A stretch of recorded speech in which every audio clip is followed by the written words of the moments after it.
July 6th, 2019, 6:03 p.m., Teterboro Airport, New Jersey. A private jet cuts through the silence of the evening and comes to a slow halt. Federal agents are already waiting. Within minutes, Jeffrey Epstein steps down, surrounded, contained, and taken into custody without resistance. There are no flashing sirens, no dramatic struggle, just a quiet operation. But beneath that silence, something much larger begins to unfold. This moment is not just an arrest. It is the reopening of a case that many believed had already been buried. Epstein's story does not begin here. Decades earlier, he was just another name, a school teacher with no extraordinary background. But somewhere along the way, he transitions into the world of high finance, building connections that seem almost impossible to trace. Unlike traditional billionaires, Epstein's wealth has no clear blueprint. There are no major public deals, no visible empire, yet he moves among the most powerful figures in America and beyond. His residences span New York, Florida, and a private island in the Caribbean. Each location adds another layer to a life that appears polished on the surface, but increasingly suspicious underneath. In 2008, the first major crack appears. In Florida, Epstein faces serious allegations involving minors. The evidence draws national attention, but what follows shocks even seasoned observers. A plea deal is arranged under then U.S. Attorney Alexander Acosta. The agreement shields Epstein from federal prosecution and results in a sentence that many describe as unusually lenient.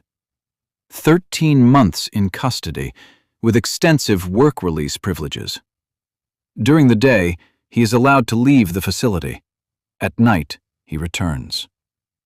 For victims and investigators, the outcome raises a troubling question. How does a case of this magnitude end so quietly? Years pass, but the shadow around Epstein never fully disappears. His name continues to surface, often linked with individuals at the highest levels of power. Photographs, flight logs, and social connections begin to circulate publicly. Donald Trump, Bill Clinton, and other influential figures are mentioned in proximity, though the nature and extent of these relationships remain heavily scrutinized and debated.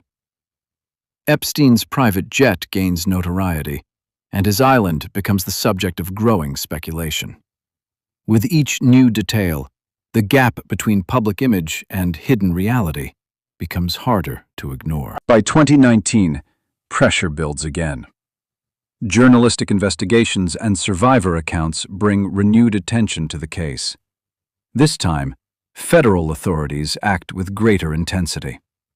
Epstein is arrested in New Jersey and transferred to the Metropolitan Correctional Center in New York. The facility is designed for high-profile detainees with strict protocols and constant monitoring. Now, the stakes are different. Epstein is no longer a protected figure operating in the shadows. He is a central figure in custody, potentially holding information that could impact powerful networks. Inside the prison, conditions become a subject of concern. Reports later indicate staffing shortages, procedural lapses, and irregular monitoring. Epstein is placed on suicide watch for a period, then reportedly removed from it under circumstances that draw scrutiny.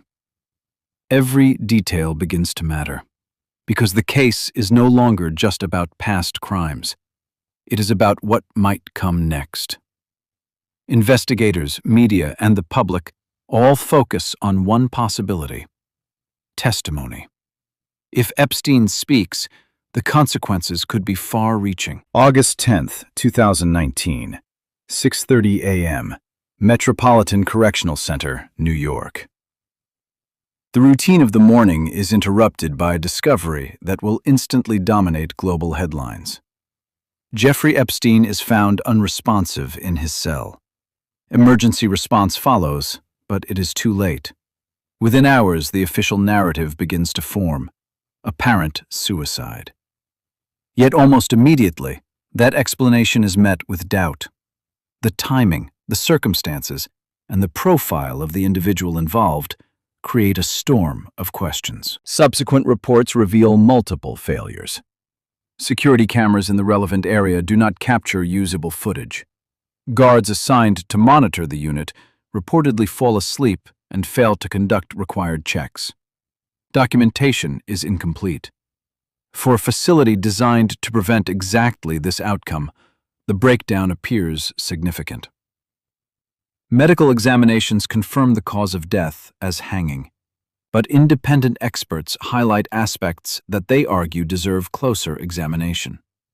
The gap between official conclusions and public perception continues to widen. The reaction is swift and global. Media outlets analyze every available detail. Online platforms amplify theories and counter-theories. The phrase suggesting Epstein was silenced spreads rapidly, reflecting a broader distrust in institutions handling the case. At the same time, officials maintain that the evidence supports suicide. Between these positions lies a complex reality, one shaped by incomplete information, procedural errors, and a history that already carried controversy. Amid this, another figure becomes central, Ghislaine Maxwell. Known for her close association with Epstein, she is arrested in July 2020. Her trial brings forward testimonies, documents, and patterns that outline how the operation functioned. In 2021, she is convicted on multiple counts related to trafficking minors. The verdict provides a measure of accountability, yet it does not answer every question. Many aspects of the broader network, if one existed beyond what was proven in court, remain outside the public record. As time moves forward, the Epstein case settles into a unique place in modern history. It is not just a criminal investigation. It is a convergence of wealth, power, legal systems, and public skepticism. Verified facts establish a clear narrative of crimes, prosecution, and institutional failure. At the same time, unanswered questions continued to circulate, fueled by gaps that were never fully resolved. What remains undeniable is the impact. Policies around plea deals, prison oversight, and trafficking investigations face renewed scrutiny. Survivors' voices gain greater attention, influencing how similar cases are approached in the future. Yet the central mystery, the full extent of Epstein's connections, and the precise circumstances surrounding his death remains partially obscured. In the end, the story does not conclude with a single answer. It lingers in the space between documented truth and unresolved doubt. A man who operated for years within elite circles, who faced justice more than once under dramatically different conditions, and whose final moments occurred under watch that was meant to be unbreakable. The silence that followed his death did not close the case. Instead, it ensured that the questions would continue, quietly, persistently, and without a definitive end.